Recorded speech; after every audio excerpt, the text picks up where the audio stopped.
Police वाला शहीद हो गया, हुआ। हम कसम को पकड़े, जेल में डाले, कोर्ट में केस चलाए, कोर्ट में फांसी की सजा दी, हमने फांसी दी। जब मर गया, जब वो जालिम मर गया, तो मुंबई के मुसलमानों ने कहा हम मुंबई की मुबारक जमीन पर एक दहशतगर्द को दफन में नहीं देंगे। कहा था तो कसम को कहां गाड़ना पड़ा? जेल में। जब कसम को हम कोर्ट से सजा दे सकते हैं तो बदलापुर के शैतान को क्यों नहीं सजा दिया? तुम कोर्ट में बताओ, मेरा सवाल ये। मगर नहीं, गोली मारेंगे। अरे याद रखो, तुम आज गोली चला रहे हो, कल किसी और को भी गोली चलेगी। हमारे बुजुर्गों को याद होगा, नौजवानों को याद नहीं होगा। खाजा यूनुस किसको याद है? खाजा यूनुस किसी को याद नहीं है। तुमको याद है, उसकी मां आज भी, उसके रिश्तेदार आज भी पुकार करते थे, अगर मेरा बेटा जिंदा है तो डालो, अगर मर गया तो उसकी खबर बता दो। खाजा यूनुस है तो याद रखो, तुम गोली से अगर बदला दोगे तो बदले की भावना से देश नहीं चलेगा। भारत सुपर पावर बनेगा तो इंसाफ से बनेगा। भारत सुपर पावर बनेगा तो इंसाफ से बनेगा। तो अगर ये सरकार ये पोस्टर लगा कर कह रही है कि हम बदले का बदलापुर का बदला ले लिए, अरे ये माफिया, ये गुंडे जो भारत के संविधान पर भरोसा नहीं करते। आप मुख्यमंत्री हैं, देवेंद्र फडणवीस भारत के प्रधानमंत्री का ख्वाब भी देखते हैं। फडणवीस कहते हैं मैं एक दिन प्राइम मिनिस्टर बनना चाहता हूं। कोई बुरी बात नहीं, कोई बुरी बात नहीं है। ख्वाब देखना कोई हराम चीज नहीं है। मगर जब आप ख्वाब देख रहे हैं तो इंसाफ के बारे में सोचो। हम तो ये चाहते थे कि बदलापुर के लोगों को कोर्ट सजा देती उस जालिम को, वो जेल में सड़ता, अपनी मौत के लिए पुकारता और तब जाकर उसको मौत अपने आगोश में ले लेती। मगर आपने उसको आसान रास्ता दे दिया। ये इंसाफ है या नहीं है, ये मैं आप पर छोड़ता हूं। तीसरी बात, नरेंद्र मोदी का दिल नहीं भरा मुसलमानों को तंग करने से। मोदी ने अपने बुलडोजरों से मुसलमानों के घरों को तोड़वा दिया। जिस तरह आज हम पानी में खड़े हैं, थोड़ी देर के लिए सोचो, थोड़ी देर के लिए सोचो, तसव्वुर करो कि तुम्हारा 20,000 स्क्वायर फुट का घर है। मध्य प्रदेश में छतरपुर में हाजी शहजाद अली ने 20,000 स्क्वायर फुट का घर बनाया। घर में सामान मुंतकिल हो रहा है कि आज नहीं तो कल घर में चले जाऊंगा। ये जो जालिम जिसने महाराष्ट्र में हमारे नबी रसूल की शान में गुस्ताखी करने की कोशिश की, छतरपुर की जनता ने एहतजाज किया, वायलेंस हो गया। हाजी शहजाद को कलेक्टर ने कहा रुकाओ, जनता नहीं सुनी तो क्या हुआ? बाद में हाजी शहजाद अली के 20,000 के घर को मोदी के बुलडोजरों ने तोड़ दिया। आज हाजी शहजाद अली के घर वाले, आज हम जलसा सुनने के लिए बारिश से भीग रहे हैं। वो 1 महीने से धूप में आसमान के नीचे खड़े हैं। बच्चे हैं, बेटे हैं, बारिश के नीचे खड़े हैं। अरे कितने घरों को तुमने तोड़ दिया। याद रखो मोदी, जुल्म जब होता है तो एक दिन जुल्म का खात्मा होगा, जुल्म का खात्मा होगा और अल्लाह इंसाफ करेगा इंशाअल्लाह। मैं सलाम करता हूं हाजी शहजाद अली के जज्बे को। हाजी शहजाद अली ने वीडियो निकाल कर कहा कि मैंने प्रॉफेट मोहम्मद सल्लल्लाहु अलैहि वसल्लम के बारे में जिसके बदमाश बकी थी, उसके खिलाफ कानूनी कार्रवाई के लिए हम प्रोटेस्ट किए। अगर मेरे रसूल के लिए एक घर को कुर्बान करना है तो मैं ऐसे 2 घर को शहीद अगर याद रखो हम बारिश में खड़े हैं, भीग रहे हैं, बच्चे हैं, से एक अपील कर रहा हूं, तुम यहां बैठे बैठे अपने दिल से दुआ करो, अपने दिल में दुआ करो कि अल्लाह, जो ये जालिम लोग हमको सिर्फ इस बात की सजा दे रहे हैं कि हम तेरा कलमा पढ़ने वाले हैं, या अल्लाह हमको सिर्फ इस बात की सजा दे रहे हैं कि हम तेरी तौहीद गिरफ्तार करने वाले हैं, या अल्लाह हमको इसलिए माना जा रहा है कि हम तेरे हबीब को खातमुन नबी मानते हैं, और परवरदिगार जो हम पर गुजर रही है हम उसको तेरे हवाले करते हैं, तू इंसाफ कर। और मुझे यकीन है कि जो गरीब और मजलूम है, चाहे हिंदू मुसलमान दलित आदिवासी हो, जो हुक्मरान जुल्म करेगा अल्लाह देख लेगा उन लोगों को। अरे तुम हमको कमजोर समझकर दबा रहे हो, तारीफ कराए कि जिन ताकतों ने कमजोरों को दबाया था, तारीख में देख लिया कि अल्लाह ने उन कमजोरों के सरों का ताज को रखा। जिन जालिमों ने भूखे प्यासों को मारा और पीटा, अल्लाह ने उनके सरों पर तख्तो ताज की जिम्मेदारी आयद कर दी। जो भूखे थे, 12 दिन के भूखे थे, अल्लाह ने उनको इतनी दौलत की कि लोग उनका सत्ता लेने के लिए जो कम पड़ गई थी, दौलत अल्लाह ने उनको बता दी।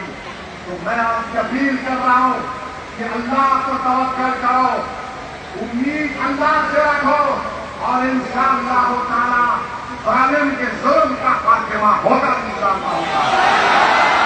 डरने और घबराने की जरूरत नहीं है। नरेंद्र मोदी भारत की पार्लियामेंट में मुसलमानों को कम कर दिए। क्या आपने पार्लियामेंट इलेक्शन में नहीं सुना कि मोदी ने कहा था कि भारत की मुस्लिम माएं ज्यादा बच्चों को पैदा करती है? मोदी जी, आपकी मां को 6 बच्चे थे। अमित शाह, आपके 7 या 9 बहनें हैं। ये सब भूल गए और हमारी माओं पर नजरें लगा कर बैठे कि बच्चे बहुत पैदा कर रहे हैं। मोदी जी, आपको कैसे मालूम बच्चों के बारे में? हमको बताओ। Asking a question. With all the due respect to the Prime Minister, media वाले दिल पर मत लो, गुर्दे पर लो।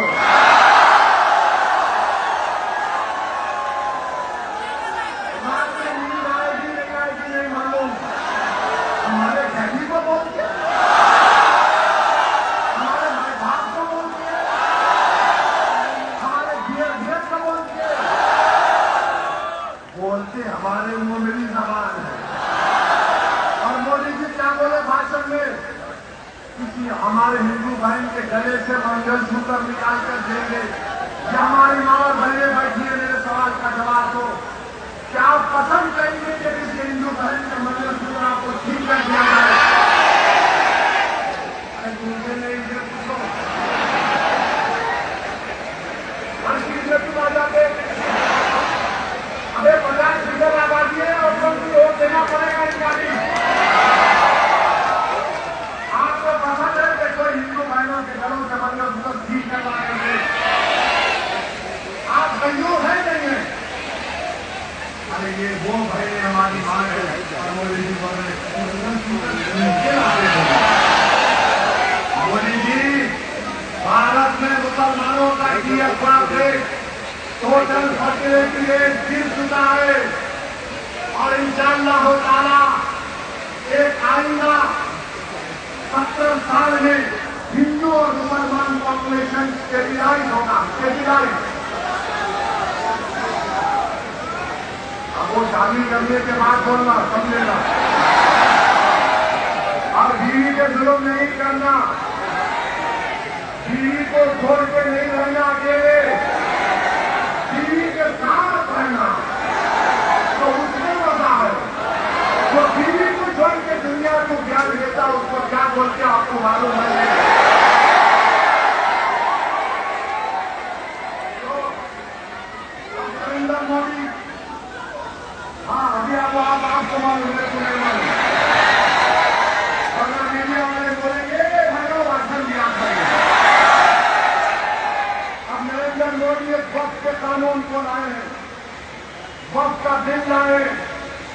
अंदाजा लगाइए, वक्त की जो जायदादें हैं वो हमारे आबाद ने अपने सारे खून पसीने की कमाई से उसका वक्त किया। मोदी बोले नहीं ये गवर्नमेंट प्रॉपर्टी है। मोदी जी, वक्त की प्रॉपर्टी का मालिक अल्लाह है, नरेंद्र मोदी नहीं हो सकता। तो मोदी क्या करे? मोदी ये कह रहे कि मैं फिल्म लाया हूं और फिल्म के जरिए बताना चाह रहा हूं कि वक्त की प्रॉपर्टी का मालिक फैसलो, वक्त की प्रॉपर्टी का मालिक अल्लाह नहीं है, मोदी होगा। मोदी जी, ये हमको बर्दाश्त नहीं है। अब क्या कह रहे कि वही वक्त कर सकता है जो 5 साल से प्रैक्टिसिंग मुसलमान है। 5 साल से प्रैक्टिसिंग मुसलमान हो।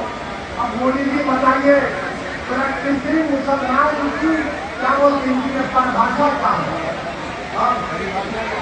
परिभाषा क्या है? अगर जिसकी गाड़ी है उन्हें प्रैक्टिसिंग है नहीं, मोदी जी बोलो तो मोदी जी बोलेंगे तो भी गाड़ी है, मगर मुसलमान भी आने लगता है। हम मोदी जी से पूछना चाह रहे हैं कि टोपी पहनना प्रैक्टिसिंग मुसलमान है? क्या मस्जिद में जाकर नमाज पढ़ना प्रैक्टिसिंग मुसलमान है? क्या रोज सुबह तहज्जुद की नमाज हमारे मुस्लिम पढ़ते प्रैक्टिसिंग मुसलमान है? कोई अगर तस्वीर आपके लेके जिक्र करेगा तो प्रैक्टिसिंग है या नहीं? मैं गिराने आया हूं सबको देने। मोदी जी से पूछना चाह रहे, अगर किसी की वाइफ नॉन मुस्लिम है तो प्रैक्टिसिंग है नहीं है? हम मोदी जी से पूछना चाह रहे, शादी करके बीवी को घर में ले रखा तो प्रैक्टिसिंग है या नहीं? समझे आप? समझे ना? असल मन को इशारा का था। अब मोदी जी बताइए, प्रैक्टिसिंग मुसलमान की डिफाइन नहीं किया गया। आप होते कौन है मोदी जी मुझे सर्टिफिकेट देने वाले? मैं जब अल्लाह के करम से अपनी अम्मा के पेट में था तो मेरी अम्मा अपने पेट पर हाथ रखकर कुल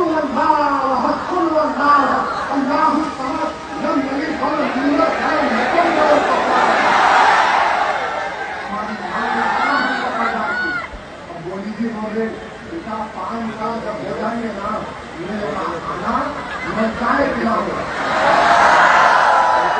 तुमको ज्ञान दूंगा और तुमको बोलूंगा पकौड़ा बनाओ नौकरी। उसके बाद मोदी जी बोलेंगे बेटा सेल्फी देते मुसलमान होगा। वाह मोदी जी, अब आप तय करेंगे कौन मुसलमान है? ये वक़्फ़ के कानून में बनाया गया।